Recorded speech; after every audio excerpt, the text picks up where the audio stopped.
This is Shaila. Welcome back to vibrant news. ఇక వివరాల్లోకి వెళితే లంక గ్రామాల వారి ఎన్నో దశాబ్దాల కళ నెరవేర్చారు సీఎం జగన్మోహన్ రెడ్డి. అంబేద్కర్ కోనసీమ జిల్లా పి గన్నవరం మండలం ఊడిమూడి లంక గ్రామాల ప్రజల కళ నెరవేరుతుండటంతో ప్రజలు ఆనందం వ్యక్తం చేస్తున్నారు. ఊడిమూడి లంక వంతెనకు 50 కోట్లు మంజూరు చేశారు ఏపీ సీఎం జగన్.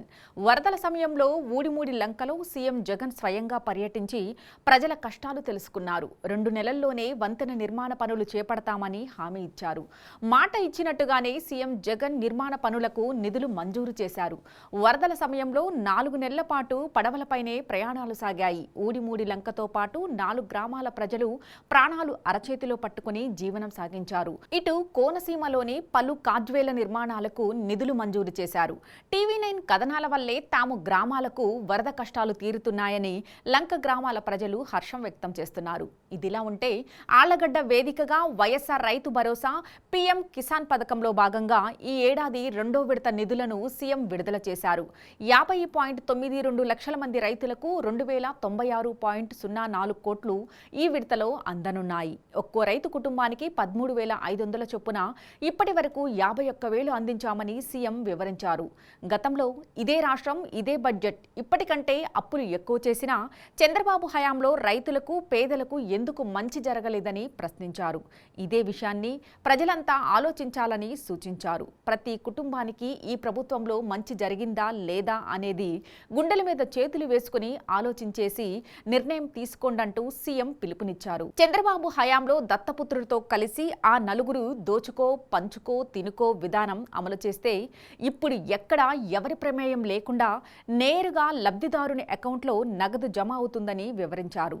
చంద్రబాబు పాలనలో ప్రతి ఏటా కరువు మండలాల ప్రకటన చేయాల్సి వచ్చేదని ఎద్దేవా చేశారు. ఈ 3.5 కాల పాలనలో ఒక్క మండలం కూడా కరువు మండలంగా ప్రకటించాల్సిన అవసరం రాలేదన్నారు. చంద్రబాబు కరువు కవలలుగా అభివర్ణించారు. రైతులకు ప్రస్తుతం తమ ప్రభుత్వంలాగా దేశం మొత్తంలో ఏ ప్రభుత్వం చేయటం లేదన్నారు. ముందుగానే క్యాలెండర్ ప్రకటించి క్రమం తప్పకుండా ప్రతి కుటుంబానికి అండగా నిలుస్తున్నామని సీఎం చెప్పారు. చంద్రబాబు సీఎంగా లేకపోవడంతో మద్దతు మీడియా దత్తపుత్రుడు ఓర్చుకోలేకపోతున్నారని, వారి ప్రచారం నమ్మవద్దని సీఎం సూచించారు. అన్ని ప్రాంతాలు అందరు ప్రజల అభివృద్ధి చెందాలనేది తమ విధానమని స్పష్టం చేశారు. సుప్రీంకోర్టుకు వెళ్లినా ఆంధ్రప్రదేశ్ ఆశించింది నెరవేరలేదు. పోలవరం ప్రాజెక్టు విషయంలో ఎన్జీటీ తీర్పును అమలు చేసి తీరాల్సిందేనని అత్యున్నత న్యాయస్థానం తేల్చి చెప్పేసింది. ఎన్జీటీ ఫైన్పై సుప్రీంకోర్టులోనూ ఏపీకి ఊరట లభించలేదు. ఫైన్ చెల్లించడం మాత్రమే కాకుండా ఎన్జీటీ తీర్పులో ప్రస్తావించిన అన్ని అంశాలను అమలు చేయాల్సిందేనని తెలిపింది. పోలవరం ప్రాజెక్టు నిర్మాణం విషయంలో పర్యావరణ నిబంధనలను బ్రేక్ చేశారంటూ నేషనల్ గ్రీన్ ట్రైబ్యునల్ 250 కోట్లు ఫైన్ విధించింది. పోలవరంతో పాటు పురుషోత్తమపట్నం, పట్టిసీమ ప్రాజెక్టుల నిర్మాణంలోనూ నిబంధనలను ఉల్లంఘించారంటూ పేర్కొంది. జరిమానా కూడా విధించింది. ఇందులో పురుషోత్తంపట్నంకు 2.48 కోట్లు, పట్టిసీమకు 1.90 కోట్లు జరిమానా వేసింది. అయితే ఎన్జీటీ సంయుక్త కమిటీ ఇచ్చిన ఈ ఆదేశాలపై జగన్ ప్రభుత్వం సుప్రీంకోర్టును ఆశ్రయించింది. అయితే అత్యున్నత న్యాయస్థానంలోనూ ఆంధ్ర గవర్నమెంట్కు ప్రతికూల పవనాలే ఎదురయ్యాయి. ఎన్జీటీ ఇచ్చిన ఆదేశాలను అమలు చేసి తీరాల్సిందేనని తేల్చి చెప్పేసింది. నేషనల్ గ్రీన్ ట్రిబ్యునల్ విధించిన నష్టపరిహారాన్ని వెంటనే జమ చేయాలని ఆదేశించింది. దీనితో పాటు ఎన్జీటీ తీర్పులోనూ ప్రతి అంశాన్ని యథాతథంగా అమలు చేయాలని చెబుతూ తదుపరి విచారణను 2023 ఫిబ్రవరికి వాయిదా వేసింది. ఈలోగా ఎన్జీటీ సిఫార్సులను ఇంప్లిమెంట్ చేయాలని ఏపీ గవర్నమెంట్కి సూచించింది. అయితే కేవలం నష్టపరిహారం అంశంపై మాత్రమే విచారణ కొనసాగిస్తామని justice Sanjiv Khanna, justice GK Maheshwari ధర్మాసనం తెలిపింది. పోలవరంతో పాటు ఇతర ప్రాజెక్టుల్లో పర్యావరణ ఉల్లంఘనలు ఉన్నాయని ఇటీవల నేషనల్ గ్రీన్ ట్రైబ్యునల్ తెలిపింది. అందుకు భారీగా జరిమానాలు విధించింది.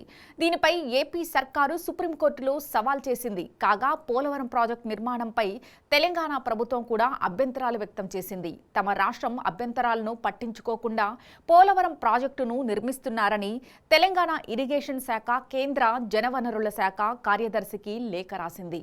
పోలవరం ప్రాజెక్టు బ్యాక్ వాటర్పై కూడా అధ్యయనం చేయాలని కోరింది.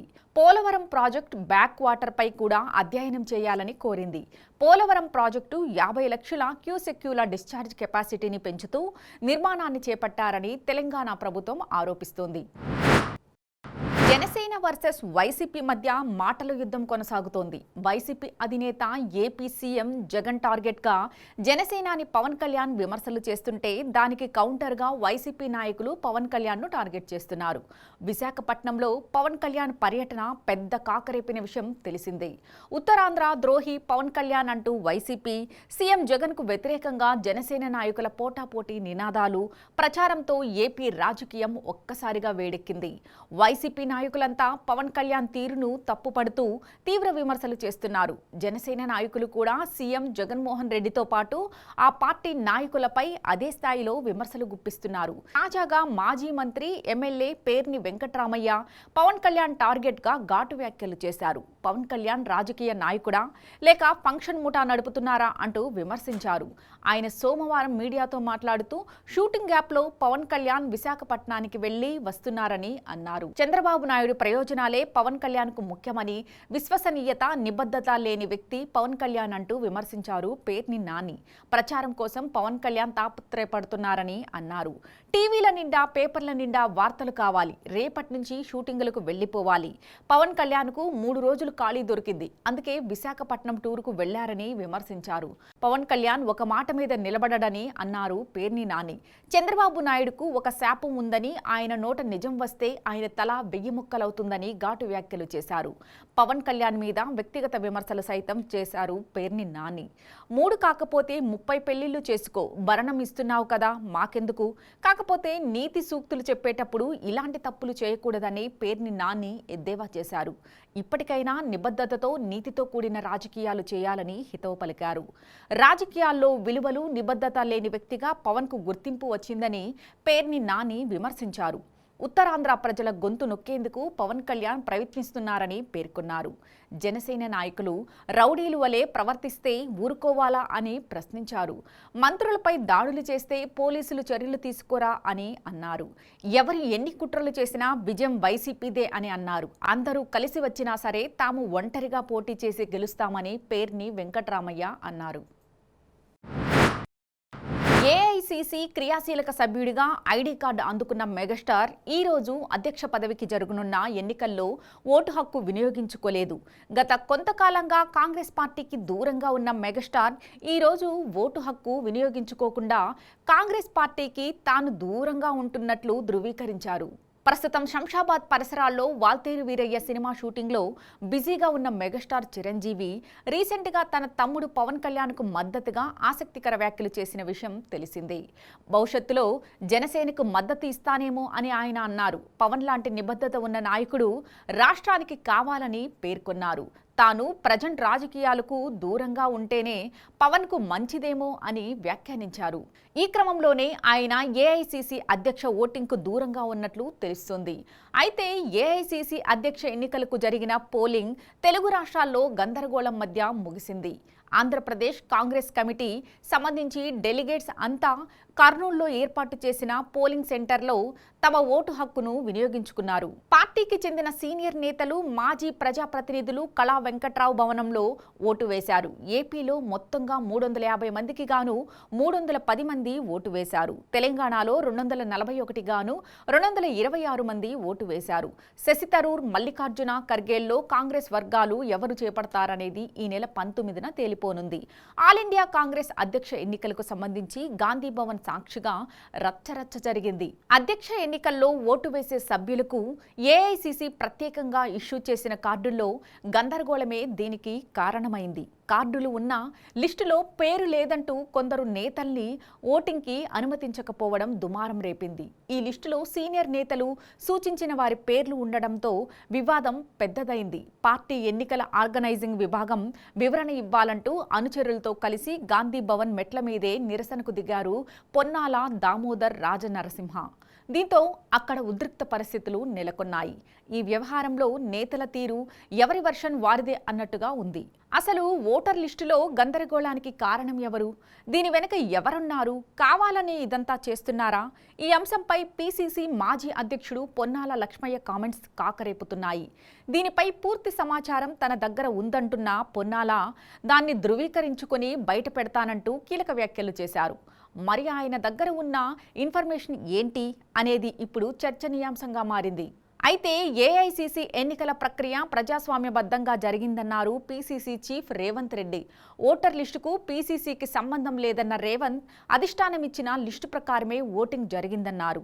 తాను కూడా అందరు డెలిగేట్స్ లాగే ఓటేశానని, ఈ ఇష్యూలో తాను ఇన్వాల్వ్ కాలేదని చెప్పారు రేవంత్. ఎవరికైనా అపోహలు ఉంటే ఏఐసీసీకి ఫిర్యాదు చేయొచ్చన్నారు. సాగర తీరంలో పొలిటికల్ అల్పపీడనం కొనసాగుతోంది. ఇప్పటికే తీరం దాటిన రాజకీయం రసవత్తరంగా సాగుతోంది. దాడులు, ఆరోపణలు, ప్రత్యారోపణలు దాటి కేసులు దాకా వెళ్లింది. జనసేన కార్యకర్తలను అరెస్ట్ చేయడంపై జనసేన పార్టీ అధ్యక్షులు పవన్ కళ్యాణ్ స్పందించారు. విశాఖపట్నంలో తమ పార్టీ నేతలు, కార్యకర్తలను అక్రమ అరెస్టులపై న్యాయ పోరాటానికి సిద్ధమవుతున్నట్లుగా తెలిపారు. తమ కార్యకర్తలపై హత్యాయత్నం కేసులు పెట్టారని జనసేనాని పవన్ కళ్యాణ్ ఆందోళన వ్యక్తం చేశారు. విశాఖలో ప్రజలకు కనీసం అభివాదం చేసేందుకు కూడా అవకాశం లేకుండా పోలీసులు ఆంక్షలు విధించారని మండిపడ్డారు. అయితే ఇటువంటి ఆంక్షలే భవిష్యత్తులో విధించకుండా జగన్ ప్రభుత్వాన్ని నియంత్రించేలా న్యాయ పోరాటం చేయబోతున్నట్లుగా పవన్ కళ్యాణ్ స్పష్టం చేశారు. న్యాయ నిపుణులతో చర్చించనున్నామన్నారు. అరెస్టు చేసిన వాళ్ల కోసం న్యాయ పోరాటం చేస్తాం. ఇది ప్రభుత్వంపై పోరాటమే తప్ప పోలీసులపై కాదని స్పష్టత ఇచ్చారు. 115 మందికి పైగా అటెంటివ్ మర్డర్ కేసు పెట్టారని న్యాయ నిపుణులతో చర్చించి కొంతమందికి స్టేషన్ బెయిల్ ఇప్పించగలిగామన్నారు. అయితే మంగళగిరిలోని పార్టీ ఆఫీసులతో నాయకులతో చర్చించి కార్యాచరణను త్వరలోనే ప్రకటిస్తామన్నారు. అయితే దీనిపై న్యాయ పోరాటం చేసేందుకు మంగళగిరికి బయలుదేరిన ఆయనకు పోలీసులు భారీ భద్రత కల్పించారు. హోటల్ నుంచి విశాఖ ఎయిర్పోర్టుకు బయలుదేరిన సమయంలో అభిమానులు హోటల్ వద్ద గుమికూడకుండా జాగ్రత్తలు తీసుకున్నారు పోలీసులు. విశాఖ గొడవపై పోలీసులు సీరియస్గా స్పందిస్తున్నారు. అల్లర్లకు పాల్పడ్డారన్న ఆరోపణలతో 71 మందిని అరెస్ట్ చేసి కోర్టులో హాజరుపరిచారు. కేసును అర్ధరాత్రి విచారించిన జడ్జి 9 మంది నిందితులకు 14 రోజులు రిమాండ్ విధించారు. 62 మందికి సొంత పూచికపై బెయిల్ మంజూరు చేశారు. బ్యాంకు రుణాల ఎగవేత కేసులో టీఆర్ఎస్ ఎంపీ నామా నాగేశ్వరరావుకి మరో షాక్ ఇచ్చింది ఈడీ. నామా అండ్ ఫ్యామిలీకి చెందిన మరికొన్ని ఆస్తులను అటాచ్ చేసింది. గతంలో సుమారు 74 కోట్ల రూపాయల విలువైన ఆస్తులను జప్తు చేసిన ఈడీ ఈసారి 80 కోట్లకు పైగా విలువైన ఆస్తులను అటాచ్ చేసింది. హైదరాబాద్, ఖమ్మం, ప్రకాశం జిల్లాలో మొత్తం 28 స్థిరాస్తులను జప్తు చేసింది. హైదరాబాద్ జూబ్లీహిల్స్లోని మధుకాన్ గ్రూప్ ప్రధాన కార్యాలయాన్ని కూడా అటాచ్ చేసింది enforcement directorate. Ranchi express highway నిర్మాణం పేరుతో రుణాలు తీసుకుని మళ్లించినట్లు ఆరోపణలు ఎదుర్కొంటున్నారు నామా అండ్ టీమ్. సుమారు 264 కోట్ల రూపాయల మేర మోసం జరిగినట్లు గుర్తించింది ఎన్ఫోర్స్మెంట్ డైరెక్టరేట్. నామా నాగేశ్వరరావు, నామా సీతయ్య కలిసి 6 డొల్ల కంపెనీల్లోని ఈ నిధులను మళ్లించినట్టు అభియోగాలు నమోదు చేశారు ఈడీ అధికారులు. షెల్ కంపెనీలతో బ్యాంకులకు కుచ్చుటోపీ పెట్టడమే కాకుండా రుణంగా పొందిన కోట్లాది రూపాయలను సొంతానికి వాడుకున్నట్లు గుర్తించింది. జార్ఖండ్లో రాంచీ నుంచి జంషెడ్పూర్ వరకు 163 కిలోమీటర్ల 4-వే హైవే నిర్మాణానికి కాంట్రాక్ట్ దక్కించుకుంది నామా కంపెనీ మధుకాన్ ప్రాజెక్ట్స్. 2011లో చేపట్టిన ఈ ప్రాజెక్టు కోసం బ్యాంకుల కన్సార్టియం నుంచి 1030 కోట్ల రుణం తీసుకుంది. ప్రాజెక్టును పూర్తి చేయలేక మధ్యలోనే చేతులెత్తేయడంతో పాటు బ్యాంకులను మోసం చేయడంతో 2019 నుంచి విచారణను ఎదుర్కొంటోంది నామా కంపెనీ. మునుగోడు ఉప ఎన్నికల గెలిపే లక్ష్యంగా అన్ని పార్టీల అభ్యర్థులు ప్రచారంలో దూసుకుపోతున్నారు. అంతేకాకుండా వారి తరపున పార్టీల ముఖ్య నేతలు కూడా ఎలక్షన్ క్యాంపెయినింగ్లో పార్టిసిపేట్ చేస్తున్నారు. ఈ క్రమంలో బీజేపీ, టీఆర్ఎస్లపై టీపీసీసీ చీఫ్ రేవంత్ రెడ్డి మరోసారి ఫైర్ అయ్యారు. ఉప ఎన్నికల్లో ఈ పార్టీల అభ్యర్థులను గెలిపిస్తే ఎలాంటి ప్రయోజనం ఉండదన్నారు. దుబ్బాక, హుజూరాబాద్ ఉప ఎన్నికల్లో ఢిల్లీ నుంచి నిధులు తెస్తామని చెప్పిన రాష్ట్ర బీజేపీ నేతలు ప్రజలను మోసం చేశారని మండిపడ్డారు. ఎమ్మెల్యేలు రఘునందన్, ఈటెల రాజేందర్లు వారి నియోజకవర్గాల్లో ఎంత అభివృద్ధి జరిగిందో చెప్పాలని డిమాండ్ చేశారు. హుజూర్ నగర్, నాగార్జున సాగర్లో అభివృద్ధి జరగలేదని, అక్కడి టీఆర్ఎస్ ఎమ్మెల్యేలు గెలిచినా ఎలాంటి ప్రయోజనం లేకుండా పోయిందని రేవంత్ రెడ్డి ఆక్షేపించారు. మునుగోడు నియోజకవర్గంలో గతంలో కాంగ్రెస్ హయాంలోనే అభివృద్ధి జరిగిందని, ప్రస్తుతం రాష్ట్రంలో అధికారంలో ఉన్న టీఆర్ఎస్ పాలనలో ఎలాంటి డెవలప్మెంట్ జరగలేదని స్పష్టం చేశారు. మునుగోడును గుంతల రోడ్లమయంగా మార్చారు. బంగారు తెలంగాణలో మునుగోడు లేదా దత్తత పేరుతో కేటీఆర్ లేనిపోనివి మాట్లాడుతున్నారు.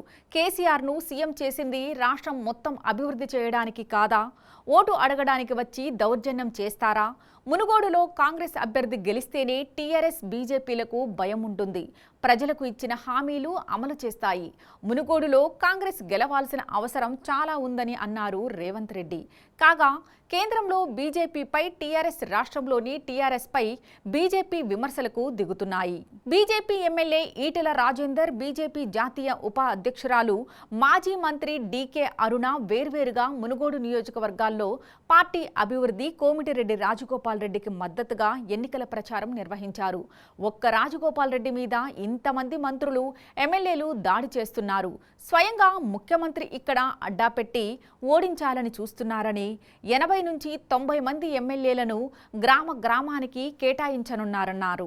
రాజగోపాల్ రెడ్డి అనే వ్యక్తి అసెంబ్లీలో బాగా కొట్లాడుతున్నారని, ప్రభుత్వాన్ని ప్రశ్నిస్తున్నారని, అందుకే ఆయన గొంతు నొక్కాలని అధికార టీఆర్ఎస్ పార్టీ ప్రయత్నం చేస్తుందని బీజేపీ నేతలు ఆరోపిస్తున్నారు. మునుగోడు ఉప ఎన్నిక ప్రచారాన్ని ముమ్మరం చేశాయి రాజకీయ పార్టీలు.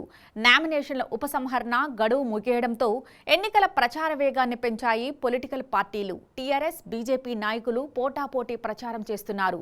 ఇరు పార్టీలకు చెందిన రాష్ట్ర స్థాయి నాయకులు, ఎమ్మెల్యేలు గ్రామాల్లో తిరుగుతూ ఎన్నికల ప్రచారం నిర్వహిస్తున్నారు. ఇదే సమయంలో కేంద్రంలో బీజేపీపై టీఆర్ఎస్, రాష్ట్రంలోని టీఆర్ఎస్ పై బీజేపీ పరస్పరం విమర్శలు చేసుకుంటున్నాయి. తాజాగా అక్టోబర్ 17వ తేదీ సోమవారం BJP MLA Etela Rajender, BJP జాతీయ ఉప అధ్యక్షురాలు మాజీ మంత్రి డీకే అరుణ వేర్వేరుగా మునుగోడు నియోజకవర్గంలో పార్టీ అభ్యర్థి కోమిటిరెడ్డి రాజగోపాల్ రెడ్డికి మద్దతుగా ఎన్నికల ప్రచారం నిర్వహించారు. నాంపల్లి మండలం పరుసునూరి గ్రామంలో ఎన్నికల ప్రచారం నిర్వహించిన ఈటెల రాజేందర్ సీఎం కేసీఆర్ పై మండిపడ్డారు. ఒక్క రాజగోపాల్ రెడ్డి మీద ఇంతమంది మంత్రులు, ఎమ్మెల్యేలు దాడి చేస్తున్నారన్నారు. స్వయంగా ముఖ్యమంత్రి ఇక్కడ అడ్డాపెట్టి ఓడించాలని చూస్తున్నారని, 80 నుంచి 90 మంది ఎమ్మెల్యేలను గ్రామానికి కేటాయించారన్నారు. రాజగోపాల్ రెడ్డి అనే వ్యక్తి అసెంబ్లీలో బాగా కొట్లాడుతున్నారని, ప్రభుత్వాన్ని ప్రశ్నిస్తున్నారని, అందుకే ఆయన గొంతు నొక్కాలని అధికార టీఆర్ఎస్ పార్టీ ప్రయత్నం చేస్తుందని ఆరోపించారు. రాజగోపాల్ రెడ్డి గొంతు అసెంబ్లీలో వినిపించకుండా చేయడం కోసం హైదరాబాద్లో అక్రమంగా సంపాదించుకున్న వేల కోట్ల రూపాయలు మునుగోడుకు తీసుకొచ్చారని సంచలన ఆరోపణలు చేశారు ఈటెల రాజేందర్. ప్రభుత్వం వద్ద ఉద్యోగులకు జీతాలు ఇవ్వడానికి డబ్బులు లేవు, మహిళా సంఘాల రుణాలకు వడ్డీలు ఇవ్వడానికి డబ్బులు లేవు, డబుల్ బెడ్రూమ్ కట్టడానికి డబ్బులు లేవు. కానీ వేల కోట్ల రూపాయలు అక్రమంగా సంపాదించి వాటిని ఎన్నికల్లో ఖర్చు పెడుతున్నారని ఆరోపించారు. పసునూరు గ్రామానికి కూడా స్వయంగా మంత్రులే డబ్బులు తీసుకొచ్చి ఎమ్మెల్యేలతో పంచిపెట్టే దుస్థితికి ఎందుకు దిగజారని ప్రశ్నించారు. రాజకీయ పార్టీలు ఉంటాయి, పోతాయని, అయితే కొంతమందికి గ్రామాల్లో చదువు రాకపోవచ్చు, మారుమూల ప్రాంతాల వారు టీవీలు చూడకపోవచ్చు, కానీ ఆడబిడ్డలు నలుగురు కలిసిన దగ్గర, సద్దులు తినే దగ్గర, కలుపులు తీసే దగ్గర, చెట్లు కింద కూర్చున్న దగ్గర అనేక విషయాల మీద మాట్లాడుకుంటారని, మునుపటి లెక్క ఎడ్డి తెలంగాణ, గుడ్డి తెలంగాణ కాదన్నారు. ప్రతి ఇంట్లో ఒక చదువుకున్న అబ్బాయి, అమ్మాయి ఉంటారని, ప్రతి వ్యక్తి చేతిలో మొబైల్ ఫోన్ ఉందని, సీఎం కేసీఆర్ గతంలో ఏం మాట్లాడారు, ప్రస్తుతం ఏం మాట్లాడుతున్నారో క్షణాల్లో తెలిసిపోతుందన్నారు. కేవలం ప్రభుత్వాన్ని ప్రశ్నించేందుకే రాజగోపాల్ రెడ్డిపై ముఖ్యమంత్రి కేసీఆర్ కక్ష కట్టారని ఆరోపించారు. సీఎం సొంత నియోజకవర్గంలో కోట్ల రూపాయలు ఖర్చు పెడుతూ తమ నియోజకవర్గానికి ఎందుకు ఇవ్వరని ప్రశ్నించడం రాజగోపాల్ రెడ్డి చేసిన తప్ప అని ప్రశ్నించారు ఈటెల రాజేందర్. ఉద్యోగాలు ఇస్తానని ఇవ్వకుండా సీఎం కేసీఆర్ తెలంగాణ యువతను మోసం చేశారని, నిరుద్యోగ భృతి ఇస్తామని ఇవ్వకుండా నిరుద్యోగులను మోసం చేశారని ఈటెల రాజేందర్ విమర్శించారు. రాష్ట్రంలో ఆదాయం ఎక్కువ శాతం లిక్కర్ ద్వారా వస్తుందని, సంక్షేమ పథకాల పేరుతో 25,000 కోట్ల రూపాయలు ఇచ్చి మద్యం ద్వారా 45,000 కోట్ల రూపాయలు ప్రజల నుంచి లాక్కుంటున్నారని ఆరోపించారు ఎమ్మెల్యే ఈటెల రాజేందర్. మునుగోడు తీర్పు తెలంగాణ ప్రజల ఆత్మను ఆవిష్కరించే విధంగా ఉండాలని, రాజగోపాల్ రెడ్డిని గెలిపించాలని ఈటెల రాజేందర్ ఓటర్లను కోరారు. పార్టీకి రాజీనామా చేసిన భువనగిరి మాజీ ఎంపీ డాక్టర్ బూరా నరసయ్య గౌడ్ బీజేపీలో చేరడంపై క్లారిటీ ఇచ్చారు. ఈ నెల 19వ తేదీన తాను కమలం పార్టీలో చేరనున్నట్లు వెల్లడించారు. ఈ నేపథ్యంలో బీజేపీ తెలంగాణ రాష్ట్ర అధ్యక్షులు బండి సంజయ్ బూరా నరసయ్య గౌడ్ నివాసానికి వెళ్లి ఆయన్ను కలిశారు. ఈ సందర్భంగా బండి సంజయ్ను ఆలింగనం చేసుకున్నారు బూరా నరసయ్య గౌడ్. ఢిల్లీ కేంద్ర కార్యాలయంలో బీజేపీ తెలంగాణ రాష్ట్ర శాఖ అధ్యక్షులు బండి సంజయ్, తెలంగాణ ఇన్ఛార్జ్ తరుణ్ చుగ్ కేంద్ర మంత్రుల సమక్షంలో పార్టీలో చేరనున్నట్లు తెలిపారు నరసయ్య గౌడ్. టీఆర్ఎస్లో అడుగడుగునా అవమానాలు ఎదుర్కొన్నానని చెప్పారు. ప్రజా సమస్యలను వివరించడానికి కేసీఆర్ కనీసం అపాయింట్మెంట్ కూడా ఇవ్వలేదన్నారు. తెలంగాణలో రాబోయేది బీజేపీ ప్రభుత్వమేనని ఆశాభావం వ్యక్తం చేశారు. తెలంగాణ రాష్ట్ర భవిష్యత్తు కోసమే బీజేపీలో చేరుతున్నానని బూరా నరసయ్య గౌడ్ స్పష్టం చేశారు. కేసీఆర్ను కలవటం టీఆర్ఎస్ నేతలకు ఒక ఉద్యమంలా మారిందని ఎద్దేవా చేశారు. భువనగిరి పార్లమెంట్ అభివృద్ధిలో కేంద్ర ప్రభుత్వం పాత్ర ఉందన్నారు. పార్టీలకు అతీతంగా మోదీ ప్రభుత్వం అభివృద్ధికి సహకరించిందన్నారు. తన రాజకీయ జీవితం కోసం కాదని రాష్ట్ర ప్రభుత్వం కోసమే బీజేపీలో చేరుతున్నానని ఉద్ఘాటించారు. ఫైర్ బ్రాండ్ బండి సంజయ్, నడ్డా, అమిత్ షాలు ఆహ్వానం మేరకు బీజేపీలో చేరడం సంతోషంగా ఉందన్నారు. సబ్కా సాత్, సబ్కా వికాస్, సబ్కా విశ్వాస్ నినాదం తనకు నచ్చిందన్నారు బూరా నరసయ్య గౌడ్. ఉద్యమకారులున్న బీజేపీ చేరడం గర్ వాపసీని తలపిస్తుందన్నారు. బూరా నరసయ్య గౌడ్తో సమావేశం అనంతరం బండి సంజయ్ మాట్లాడుతూ టీఆర్ఎస్ పార్టీ తెలంగాణ ద్రోహుల పార్టీగా మారితే నిజమైన ఉద్యమకారులకు బీజేపీ వేదికైందన్నారు. స్వలాభం కోసం కాకుండా రాష్ట్ర భవిష్యత్ కోసమే బూరా నరసయ్య గౌడ్ బీజేపీలో చేరుతున్నారని తెలిపారు. ఆయన నిజాయితీకి మారుపేరని అన్నారు. తెలంగాణ ఉద్యమంలో కీలక పాత్ర పోషించిన బూరా నరసయ్య గౌడ్ వంటి నాయకులు కేసీఆర్ను కలిసే పరిస్థితి లేదన్నారు. మునుగోడులో టీఆర్ఎస్కు బుద్ధి చెప్పడానికి ప్రజలు సిద్ధంగా ఉన్నారని అన్నారు. దుబ్బాక, హుజూరాబాద్కు కేంద్రం ఇచ్చిన నిధులపై ఎన్నికల సమయంలోనే గ్రామానికి వెళ్లి స్పష్టత ఇచ్చామని తెలిపారు. రాష్ట్ర ప్రభుత్వం ఇవ్వాల్సిన నిధులు కేసీఆర్ ఇవ్వటం లేదని బండి సంజయ్ విమర్శించారు. ఫామ్ హౌస్ నుండి కేసీఆర్ను ఇందిరా పార్కు తీసుకొచ్చిన ఘనత బీజేపీదేనని తెలిపారు. భారత రాష్ట్ర సమితి అధినేతని చెప్పుకున్న కేసీఆర్ను మునుగోడు ఎన్నికల్లో ఒక గ్రామానికే పరిమితం చేసిన ఘనత బీజేపీదేనని చెప్పారు బండి సంజయ్. దుబ్బాక, హుజూరాబాద్ నియోజకవర్గాలకు కేసీఆర్ ఇచ్చిన హామీలను అమలు చేసేదాకా వదిలిపెట్టే ప్రసక్తే లేదని బండి సంజయ్ పేర్కొన్నారు. ఇప్పటి వరకు క్రికెట్, కబడ్డీ మ్యాచ్లకు పరిమితమైన బెట్టింగ్ ఇప్పుడు పాలిటిక్స్కు పాకింది. ప్రస్తుతం తెలంగాణ వ్యాప్తంగా మునుగోడు బై ఎలక్షన్ హాట్ టాపిక్గా మారింది. ఎక్కడ చూసినా ఇదే విషయంపై డిస్కషన్. ఇంతటి హీట్ రేపుతున్న ఇన్సిడెంట్ను బెట్టింగ్ బంగారాజులు ఎందుకు వదిలేస్తారండి బాబు? పందానికి మేము రెడీ అంటూ ముందుకొస్తున్నారు. వారు గెలుస్తారంటూ కాదు వీరే గెలుస్తారంటూ బెట్టింగ్ వేసేస్తున్నారు. ఇక ఎలక్షన్ జరగడానికి టైం ఉన్నా ఇప్పటి నుంచే జోరుగా పందాలు సాగటం చూస్తుంటే అక్కడి పరిస్థితి ఎలా ఉందో అర్థం చేసుకోవచ్చు. ఐపీఎల్ తరహాలో పందాలు కాస్తున్నారు. టీఆర్ఎస్, బీజేపీ, కాంగ్రెస్ అభ్యర్థులతో పాటు ఇండిపెండెంట్ల ప్రచారం కూడా ముమ్మరంగా సాగుతోంది. ఈ నేపథ్యంలో కోమిటిరెడ్డి రాజగోపాల్ రెడ్డి, కూసుకుంట్ల ప్రభాకర్ రెడ్డి, పాల్వాయి శ్రవంతి విజయ అవకాశాలపై అంచనాలు వేస్తున్నారు. బెట్టింగ్ వేస్తూ కోట్ల రూపాయల్లో లావాదేవీలు సాగిస్తున్నారు. డబ్బు కోసం చౌటుప్పల్, ఎల్బీ నగర్, హయత్ నగర్ ప్రాంతాల్లో ప్రత్యేకంగా ఏజెంట్లను నియమించుకున్నారు. రాజగోపాల్ రెడ్డిపై 50,000, కూసుకుంట్లపై 30,000, స్రవంతి గెలుపుపై 20,000 చొప్పున బెట్టింగ్ వేస్తున్నట్లు సమాచారం. బెట్టింగ్ వేసినా నగదుకు రెట్టింపు చెల్లించేలా ఒప్పందాలు చేసుకుంటున్నారు. కాగా మునుగోడు ఉప ఎన్నికల ఖర్చు కోసం తరలిస్తున్న 16 కోట్ల నగదును పోలీసులు పట్టుకున్నారు. హైదరాబాద్ నుంచి ఓ ప్రధాన పార్టీకి చెందిన డబ్బు వాహనంలో మునుగోడు ప్రాంతానికి రవాణా అవుతుండగా మార్గ మధ్యంలో అడ్డుకుని పట్టుకున్నారు. మరోవైపు మునుగోడులో మొత్తం ఓటర్ల సంఖ్య 2,41,795. జనవరి 1న ప్రకటించిన జాబితాలో 2,26,471 మంది ఓటర్లుంటే కొత్తగా ఓటు హక్కు కోసం 26,742 మంది అప్లై చేసుకున్నారు. వీరిలో 10,792 మందిని అనర్హులుగా తేల్చారు. టోటల్గా మునుగోడులో కొత్తగా ఓటు హక్కు పొందిన అదృష్టవంతుల సంఖ్య 15,980 కాగా తేలింది. హైకోర్టు ఆదేశాల మేరకు కొత్త ఓటర్ల రిజిస్ట్రేషన్పై క్లారిఫికేషన్ ఇచ్చారు రాష్ట్ర ప్రధాన ఎన్నికల అధికారి. పెండింగ్లో ఉన్న ఫామ్ 6లన్నింటినీ యుద్ధ ప్రాతిపదికన ఒకే ఒక్క రోజులో జల్లెడ పట్టి సగానికి సగం బోగస్ అని తేల్చేసింది. మరుసటి రోజే మిగతా వాళ్లను ఒరిజినల్ ఓటర్లుగా ప్రకటించారు. టోటల్గా 10,792 మంది మునుగోడులో ఓటు హక్కు దొరక్క నిరాశపడ్డారు.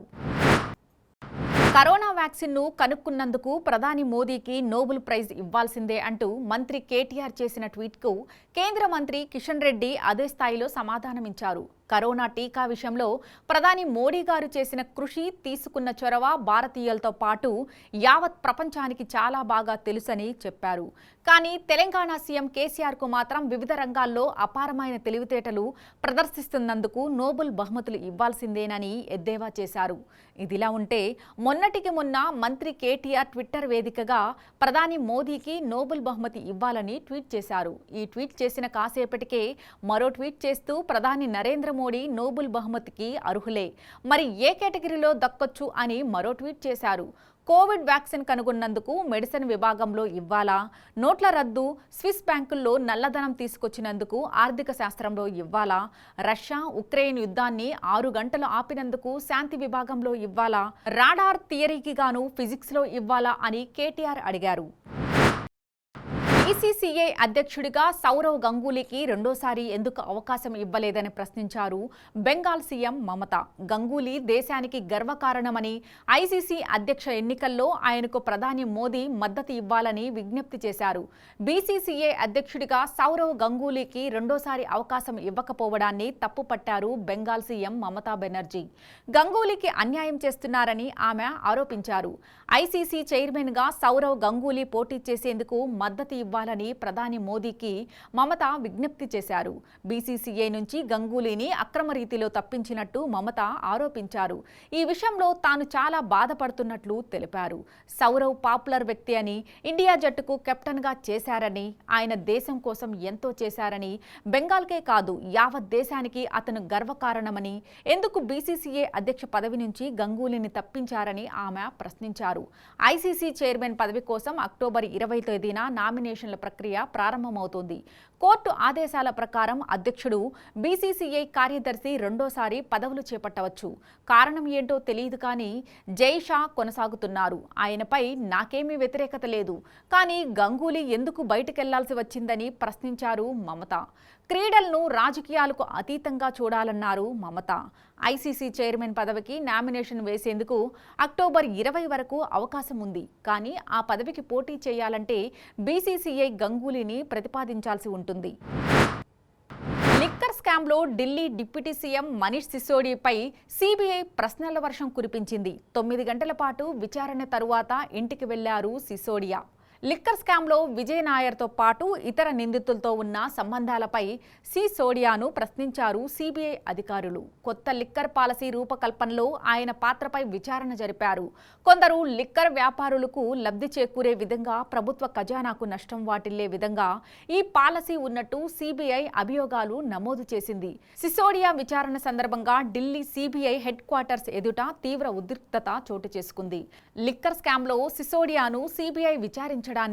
నిరసిస్తూ ఆప్ కార్యకర్తలు ఆందోళన చేపట్టారు. సీబీఐ కార్యాలయం ఎదుట బైఠాయించారు.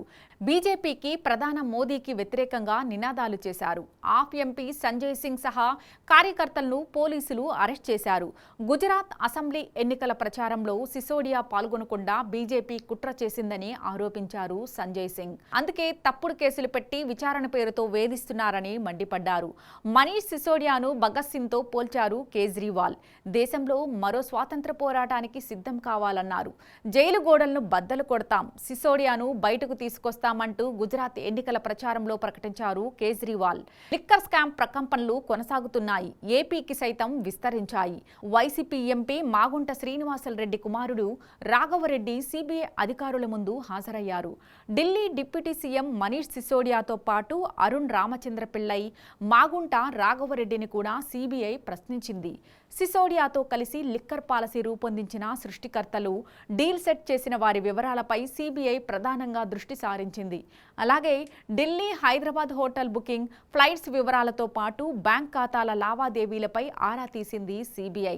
లిక్కర్ స్కామ్లో ఎక్సైజ్ శాఖలో ఉన్నతాధికారులుగా పనిచేసిన పలువురికి నోటీసులు జారీ చేసే అవకాశం కనిపించింది. అభిషేక్ రావు, రామచంద్ర పిళ్ళై వెనుకున్న సూత్రధారుల పేర్లను రాబట్టే పనిలో ఉంది సీబీఐ. బిగ్ బాస్ సీజన్ 6 6వ వారం ఇంటి నుంచి పింకీ అలియాస్ సుదీప ఎలిమినేట్ అయిన సంగతి తెలిసిందే. అయితే ఎపిసోడ్ ముందుగానే ఆమె ఎలిమినేట్ అయ్యారనే వార్తలు సోషల్ మీడియాలో చక్కర్లు కొట్టాయి. ఊహించినట్లుగా సుదీప ఇంటి నుంచి బయటకు వచ్చింది.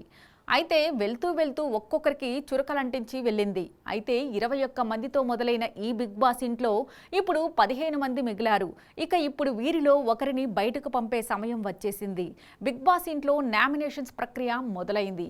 అయితే ఈ వారం నామినేషన్లో రేవంత్కు ఎక్కువ ఓట్లు పడినట్లుగా తెలుస్తోంది. తాజాగా రేవంత్ను ఎక్కువగా నామినేట్ చేయగా గీతూ మాటలకు మరోసారి హర్ట్ అయ్యారు బాలాదిత్య. ముందుగా ఇనయ బిహేవియర్ నచ్చలేదంటూ శ్రీహాన్ ఆమెను నామినేట్ చేశాడు. ఇక ఆ తరువాత రేవంత్ పడుకోవడం నచ్చలేదంటూ రోహిత్ నామినేట్ చేశాడు. అలాగే కెప్టెన్ అయ్యి మిగతా వారు పడుకోకుండా చూడాల్సిన నువ్వే పడుకున్నావంటూ రేవంత్ను బాలాదిత్య, మెరీనా నామినేట్ చేశారు. ఇక శ్రీ సత్యకు మరో ఆప్షన్ లేకపోవడంతో తన స్నేహితుడు రేవంత్ను నామినేట్ చేసింది. అయితే ఎక్కువగా భయపడుతున్నావంటూ వాసంతిని నామినేట్ చేశాడు ఆదిరెడ్డి. 2 సార్లు సోఫా వెనుక నిలబడ్డారు అంటూ ఆదిరెడ్డి అనగా మీరు కెప్టెన్ అయి కూడా 0 అయ్యారుగా అంటూ కౌంటర్ ఇచ్చింది వాసంతి. ఎంటర్టైన్మెంట్ చేయలేదంటూ ఆదిరెడ్డిని నామినేట్ చేశాడు అర్జున్ కళ్యాణ్. మంచివాడిగా ఎలా ఉన్నావో అలాగే ఇంటి నుంచి వెళ్ళిపోతే బాగుంటుంది అని గీతూ చెప్పగా నీకు సమాధానం చెప్పదలుచుకోలేదు అంటూ బాలాదిత్య అన్నాడు. ఏ ఇంటి గురించి మంచిగా నేను ఆలోచిస్తున్నానో అదే ఇల్లు నా గురించి ఎలా ఆలోచిస్తుందనేది ఆ రోజు నాగార్జున గారు వీడియో చూపించినప్పుడు కాదు, ఇప్పుడు ఎక్కువ క్లారిటీ వచ్చింది అంటూ బాధపడ్డాడు Baladitya. For enquiries and queries please reach us at contact@vibrantmedia.net. Please subscribe to Vibrant TV.